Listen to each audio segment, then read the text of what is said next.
Switch off. Hi guys, welcome back to my channel. So, I know I just did my June wrap up, but I think one of the books that I read, actually reread, deserves its own review. It's called No One Ever Asked by Katie Ganshert. I felt like I didn't do it enough justice when I talked about it in my wrap up. Before I go any further, I'll just say I gave this book 5 stars. This is actually, like I said, or did I say? I don't know. Whatever. It's a reread. The Reading Through Life podcast Patreon is covering this book for their book club, and so I decided to reread it to join in the discussion. So basically, it's about a school district. Okay, so an impoverished school district basically loses its accreditation, and so the more affluent community of Crystal Ridge basically has to open their school doors to this very poor district, which consists of the majority are Black students, and the school, I guess the district has a reputation for, I guess, gang violence and stuff like that. You know, stuff that rich, well, predominantly white families don't want their kids exposed to. So, yeah, there's a lot of controversy around this. A lot of the community of Crystal Ridge is pretty upset, and they insist it's not racism, which is kind of like basically this whole book. Am I racist or am I not racist? It's 3 different women. It centers around 3 different women who actually kind of have to wrestle with the same question in different ways. We have, or what to do about racism they encounter. So one of them is Camille Gray. She is the wife of an executive. I'm reading from the description. Mother of 3, long-standing PTA chairwoman and champion fundraiser. And yeah, she is like one of the people like leading the charge to not have this be a thing. She doesn't want these new predominantly Black kids in their school district. And she insists it's not because she's racist, it's because of the gang violence and drugs and all that stuff that's happening. But as we go through the book, she kind of has to question herself, like her motives and stuff like that, and she's sort of forced to realize that she does have some underlying racism in her. You know, it's not as obvious as it used to be, like in the 50s and 60s when we had like segregation and stuff, but now we still try to do it, even if it in our own minds.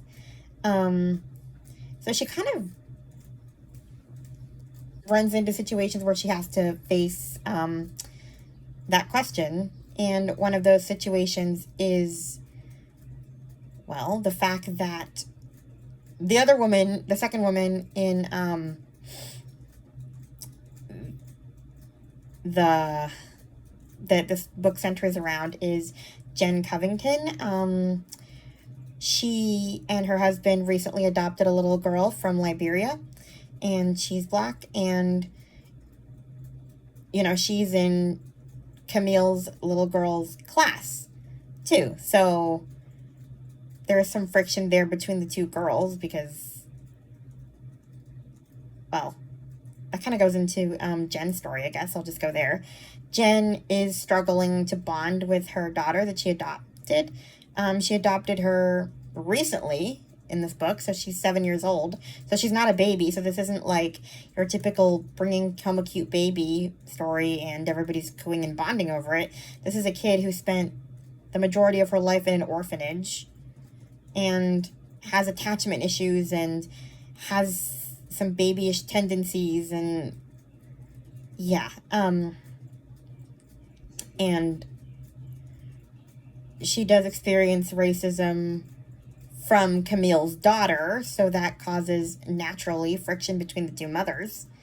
And then we have Anaya, who is the girl's teacher. She's a new Black teacher in the Crystal Ridge School District, and she actually doesn't want to be teaching in the school district. but she doesn't really have much choice because it's good pay and her family needs the money. And so she has to deal with kind of the racism in a predominantly white school district, and a school district that was kind of forced to take her and some of the kids that went to that other school district in. Nobody didn't want to. That's actually why the book is called No One Ever Asked, because no one ever asked them if they wanted to take these kids. It sounds terrible, but that's what the title is. And so we basically see these women and like their families sort of grapple with different forms of racism, and like they have to kind of question themselves, I guess, as to whether they're racist or not. Like,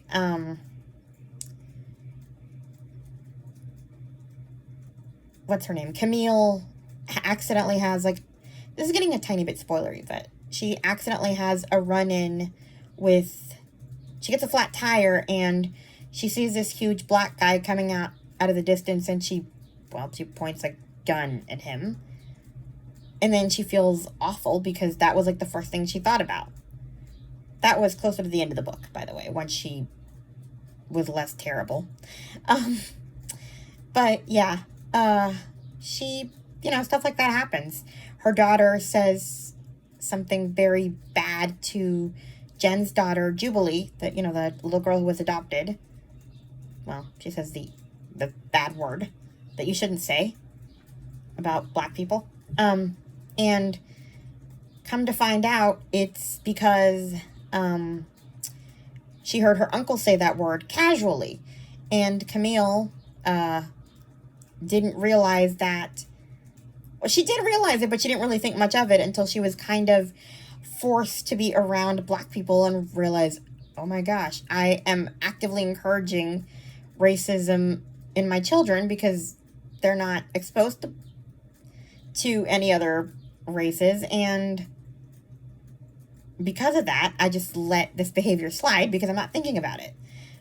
So, yeah, like, it's all about kind of how these new kids coming into the district affects these three women in different ways.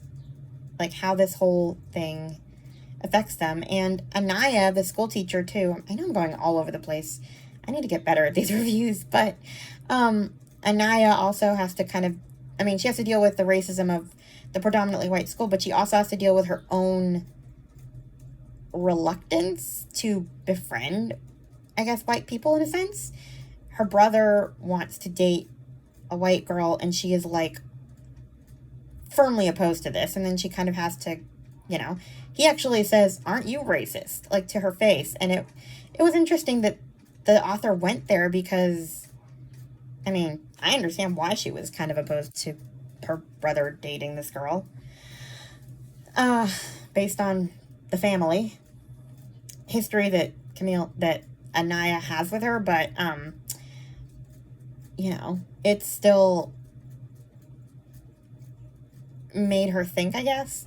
It made all of them think, and everybody sort of had to change. Everybody was changed by it.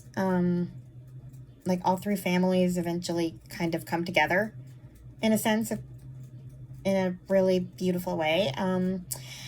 Yeah, I don't know if I said too much or what, but I'm trying not to spoil too much of the book.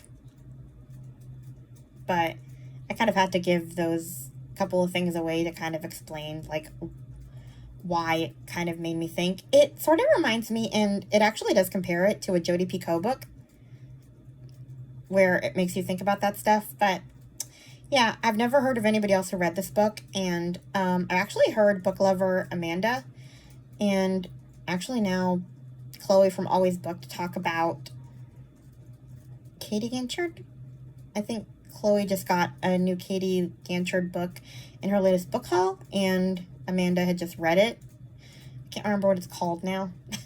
But I really think people should read this one, and yeah, anyway, that is a review for No One Ever Asked by Katie Ganshert. 5 stars. Reread. Please like, comment, and subscribe, and I'll talk to you guys in my next video. Bye. Speech on. Stop record.